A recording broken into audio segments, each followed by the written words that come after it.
E aí, pessoal, tudo bom com vocês? A gente vai começar aqui a semana 3 do PET, segundo bimestre, do PET 2, que vai falar para a gente do tema ainda dentro aí das transformações no mundo rural, mas a gente vai falar sobre o desenvolvimento sustentável no campo. Vamos dar uma olhadinha aqui? Dentro do desenvolvimento sustentável no campo, a gente vai falar da agricultura sustentável, né? O que é desenvolvimento sustentável, primeira coisa, né? É a gente entender o seguinte: é necessário que haja um desenvolvimento econômico, mas mantendo a preservação e a conservação da natureza. Dentro do desenvolvimento econômico, nós temos várias atividades econômicas, como a agricultura, a indústria, o comércio, os serviços. No caso aqui, a gente vai falar da agricultura dentro desse desenvolvimento sustentável. Tá? Então, vamos dar uma aqui e a gente vai entender que ela de produto rural, aliar técnicas sustentáveis, sem comer a produtividade. Então, é aquela agricultura que vai ter a sua produtividade agrícola, vai produzir os alimentos, né? Mas é necessário promover a preservação da natureza junto com essa produtividade. Então, quando a gente fala sustentável, é a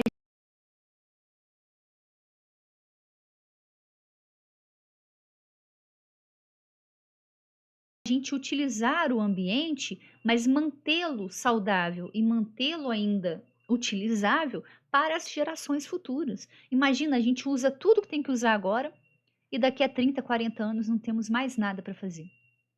Isso é ruim, isso é um problema, isso pode acontecer. Então, nós temos que atrelar a sustentabilidade na nossa vida, tá? Depois ele fala no segundo parágrafo.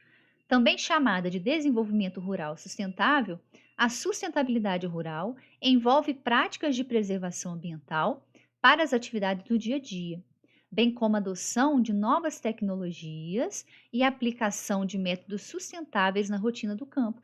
Então, a agricultura sustentável é quando a gente começa a preservar o meio ambiente no nosso dia a dia. Quando a gente usa tecnologias ao favor da sustentabilidade.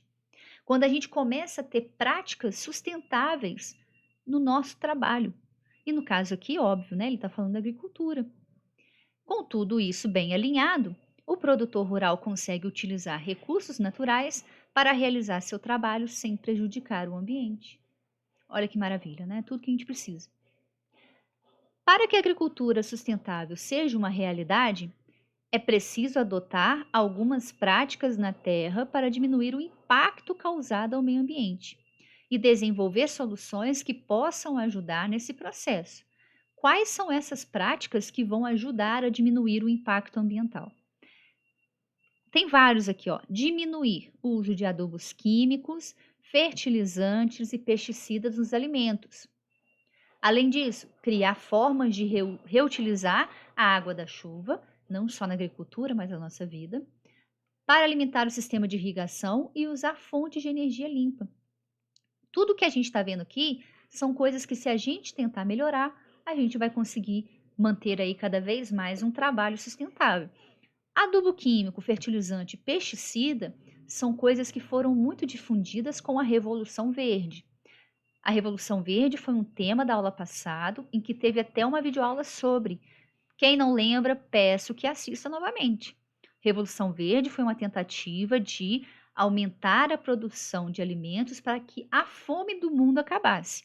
A fome não acabou e a forma como essa produção da Revolução Verde foi mantida ao longo dos últimos anos não é sustentável. Ela vai utilizar de produtos tóxicos, químicos, fertilizantes, pesticidas, alimentos geneticamente modificados que não têm segurança alimentar para nós, tá?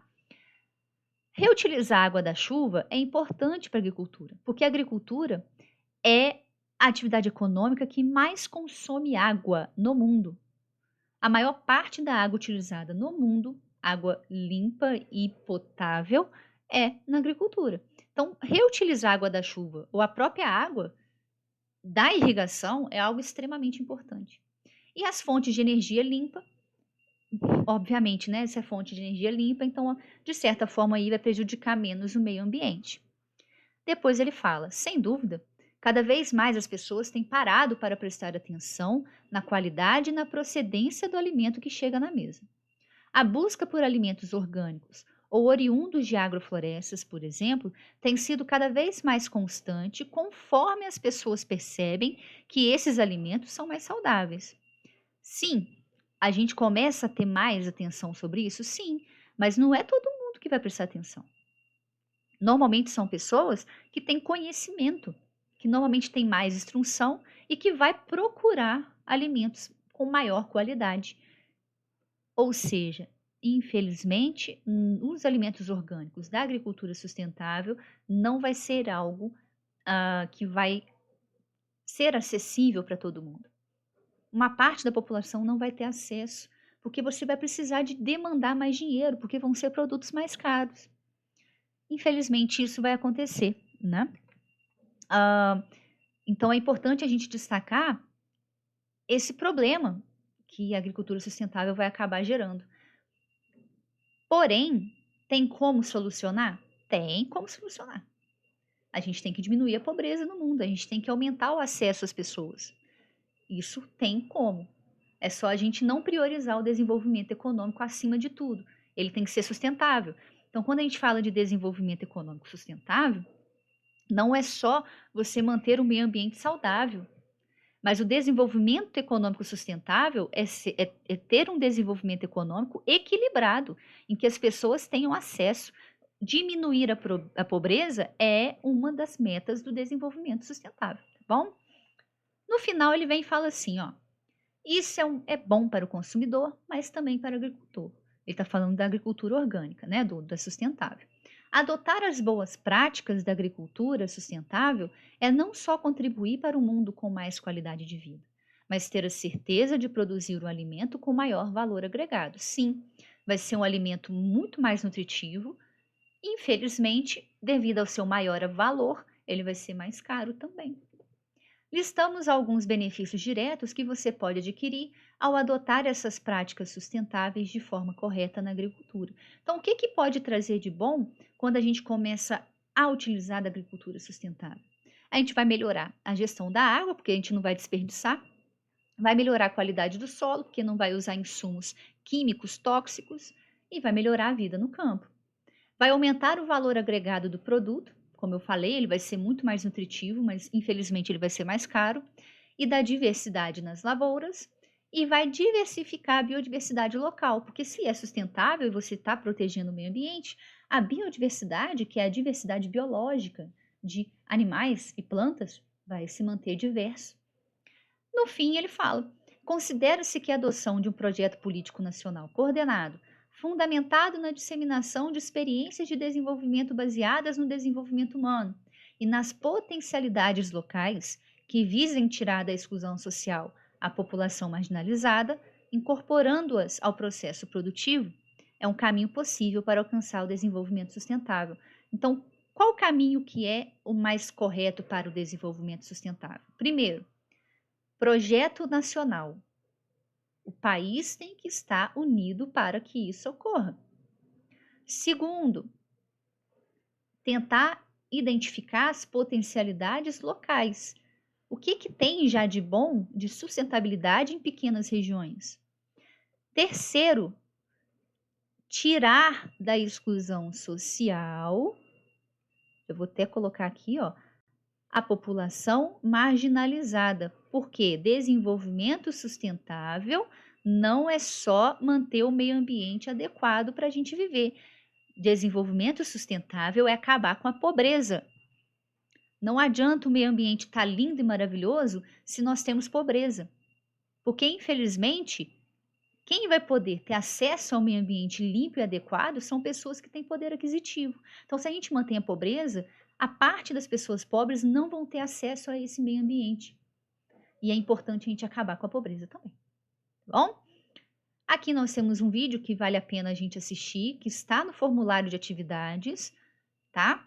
Vamos então ver as atividades. Não vou respondê-las, eu apenas vou discuti-las com vocês, tá bom? E a gente vai entender direitinho aí o que ele quer dizer pra gente. Vamos ver a primeira questão. Questão 1. Ao mesmo tempo que libera mão de obra para as atividades urbanas e industriais, a agricultura deve responder pela produção de uma quantidade crescente de alimentos para a população urbana. Menos pessoas produzindo no campo, mais pessoas consumindo nas cidades. Isso só foi possível graças ao aumento exponencial da produtividade agrícola. A economia industrial deflagrou uma verdadeira revolução nas tecnologias da agropecuária. Poxa, a gente está falando de algo que a gente viu na semana passada. A gente está falando do aumento da produtividade agrícola, a gente está falando de menos pessoas trabalhando no campo, a gente está falando da economia industrial dentro da nossa agricultura. Poxa vida, qual que é esse processo? A gente está falando da Revolução Verde. E aí ele pede assim, ó, assinale a alternativa que apresenta os dois processos que estão associados à conjuntura abordada no texto. Está falando de reforma urbana? Está falando de desenvolvimento sustentável isso daqui? É sustentável, tenho certeza? Revolução Verde? Reforma agrária? Ele está falando de políticas ambientais no campo? Aqui tem alguma política ambiental? Revolução Industrial? Ele está falando da Revolução Industrial? Não. Êxodo rural? O que é o êxodo rural? A gente viu esse conceito também semana passada. O que é o êxodo rural? Revolução agrícola? Muito fácil essa questão, tá? Tem relação com o que a gente viu semana passada também. Número 2. Observe as imagens a seguir e assinale a alternativa correta. Eu tenho duas imagens, A e B. A imagem A mostra para mim um espaço agrícola mecanizado. Está mostrando para mim uma área de agronegócio. Está mostrando para mim uma área de alta produtividade. Poucas pessoas no campo. Aqui a Revolução Verde faz parte. Né? Aqui a gente vai ter alta produtividade de alimentos. Uma área gigantesca que a gente chama de latifúndio, onde a gente está produzindo alimento.